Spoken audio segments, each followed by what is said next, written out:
জয়সাগৰ গাঁৱত মহিলাৰ স্বাৱলম্বিতা। নলবাৰী জিলাৰ এখন আদৰ্শ গাঁও হৈছে জয়সাগৰ। উল্লেখযোগ্য যে এই গাঁওখনৰ নাম দিছিল মহাপুৰুষ শ্ৰীমন্ত শংকৰদেৱে।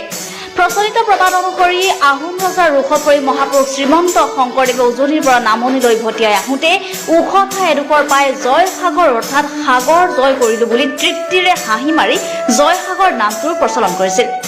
এই জয়সাগৰ গাঁওখনৰ সৰহভাগ লোকে কৃষিজীৱী। এই গাঁওখনতে আছে মৎস্যকন্যা আত্মসহায়ক গোট, নন্দিনী আত্মসহায়ক গোট, মালতী আত্মসহায়ক গোট, লখিমী অনুসূচিত আত্মসহায়ক গোট, মিলন মহিলা আত্মসহায়ক গোট আদিৰ দৰে অনেক আদৰ্শৱান মহিলা আত্মসহায়ক গোট। এই গোটৰ আদৰ্শৱান মহিলাসকল হৈছে টিনা ডেকা, টুটুমণি হালৈ, টুটু হালৈ, মধুস্মিতা হালৈ, গীতু ডেকা, কুসুম হালৈ, ৰশ্মি বৈশ্য, কল্পনা বৈশ্য, ৰীতা বৈশ্য, নিৰলা হালৈৰ দৰে মহিলাসকল। তেওঁলোকে 5 বিঘা মাটিত SRI পদ্ধতিৰে খেতি কৰি স্বাৱলম্বী হোৱাৰ লগতে আনকো আদৰ্শৰ বাট দেখুৱাইছে।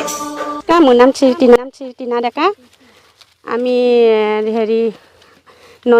মৎস্যকন্যা, নন্দিনী, মালতী, লখিমী অনুসূচিত এই 4টা গোটে লগ লাগি ৰাধাকৃষ্ণ ভিয়ৰ আৰু আমাৰ এটা প্ৰতিষ্ঠা গ্ৰুপ আছে, নিয়ৰ প্ৰতিষ্ঠা গ্ৰুপৰ লগ হৈ তাৰমানে আমি গোটেই ভিয়ৰ উন্নতৰ কাৰণে আমি এইখিনি খেতি কৰা হৈছে। 4টা গোটে লগ হৈ কৰিছোঁ, গোটেইখিনি মহিলা সহযোগিতা হৈ পেলাই। গতিকে আৰু আমাৰ ভিয়টো যাতে আমাৰ ভিয়টো উন্নত হয়, ৰাধাকৃষ্ণ ভিয়ৰ পৰা যাতে আমি উন্নত পাওঁ বা কিছু সা সুবিধা পাওঁ বা চৰকাৰৰ ফালেও যাতে আমাক অলপ সহযোগিতা কৰে, আমি সেইখিনিৰ কাৰণে চৰকাৰকো আহ্বান জনাইছোঁ। গতিকে আগন্তুক কালত গ'লে আমাক অহা বছৰৰ কাৰণে যদি আমাক চৰকাৰে অলপ সহযোগিতা কৰে, আমি আৰু অলপ স্বাৱলম্বী হ'ব বিচাৰোঁ। আমি এতিয়া বৰ্তমান কষ্ট কৰি আছোঁ আৰু কষ্ট হ'লেও জলসিঞ্চন বিভাগটোৱে যদি আমাক অলপ সহায় কৰি দিয়ে, ক্ষেত্ৰত পানীৰ ক্ষেত্ৰত দিলে আমাক ভাল পাওঁ আৰু বহুত তাৰমানে ডিজেল কিনি আছোঁ বৰ্তমান, ডিজেল কিনি কৃষিমন্ত্ৰীলৈ আমাৰ অনুৰোধ জনাইছোঁ যে আমাক জলসিঞ্চন বিভাগত পানী অলপ যোগাযোগ কৰি দিয়ে, ব্যৱস্থা কৰি দিয়ে।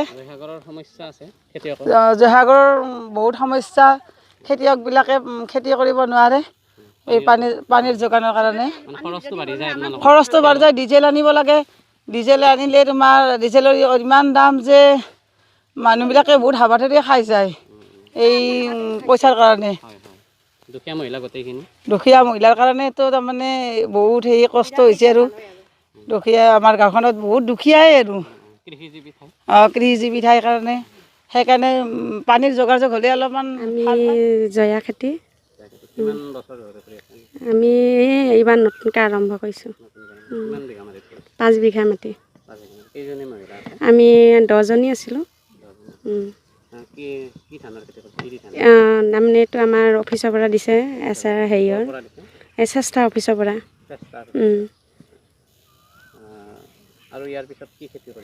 আমি ইয়াৰ পিছত আমি বেহাৰ আৰু কৰিব লাগিব। এতিয়া আকৌ শালি খেতি কৰাৰ পিছত আৰু বেহাৰ খেতি কৰিম। আমি চব্জি খেতি আছে অলপ।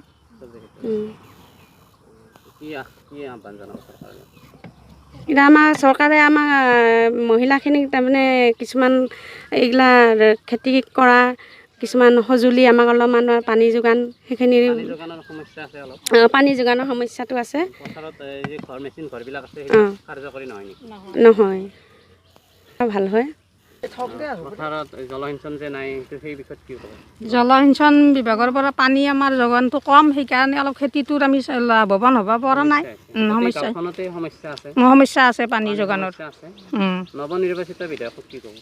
নৱনিৰ্বাচিত বিধায়কক আমি আমাৰ বিধায়কক জনাব খোজোঁ আৰু চৰকাৰে আমাক সেইখিনি সাহাৰ্য কৰিলে আমি যাতে অহা বছৰ আৰু খেতি কৰিব পাৰোঁ বেছি ভালকৈ। কৃষকসকল বিভিন্ন সমস্যাৰে ভাৰাক্ৰান্ত।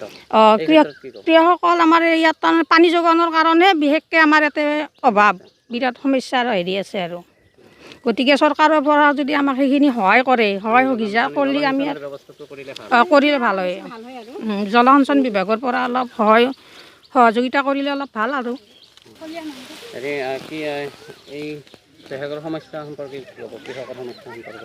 কৃষকৰ সমস্যা মানে আমাৰ ইয়াতে পানীৰ অভাৱ অলপমান, আৰু যেতিয়া চৰকাৰে আমাক পানীৰ সহযোগিতা অলপ সহায় কৰে আৰু আমাক চৰকাৰৰ পৰা যাতে সহযোগিতা কৰি আমাক বা বিধানবৰ্গতো আমাক চবখিনি সহায় সাহাৰ্য দিয়ে, সেইকাৰণে আমাৰ মানে চৰকাৰৰ প্ৰতি অতি অনুৰোধ জনাইছোঁ যে আমাক চৰকাৰে পানীৰ সহযোগিতা বিধান সামগ্ৰী এইগিলাখান বীজ আমাক সহযোগিতা কৰে। বীজ দিছিল নে বীজ দিছিল, কিন্তু বীজ দিছে দিলেও বীজবিলাক উন্নত মানৰ আছিল নে? ভাল আছিল নে? উন্নত গোটেই বেয়া নাছিল, কিন্তু গোটেই সম্পূৰ্ণকৈ হোৱাও নাই, তথাপিও আৰু হৈছেও। এতিয়া এইবাৰ কিন্তু খেতিটো বীজৰ সমস্যা আছে নেকি অলপ? বীজখিনি বেয়া নেকি অলপ? গোটেই এইবাৰ কিন্তু বেয়া, এইবাৰ দিয়াখিনি কিন্তু বেয়া নহয়। সেইখিনি আছে, এইবাৰ বীজখিনি সমস্যা পোৱা নাই।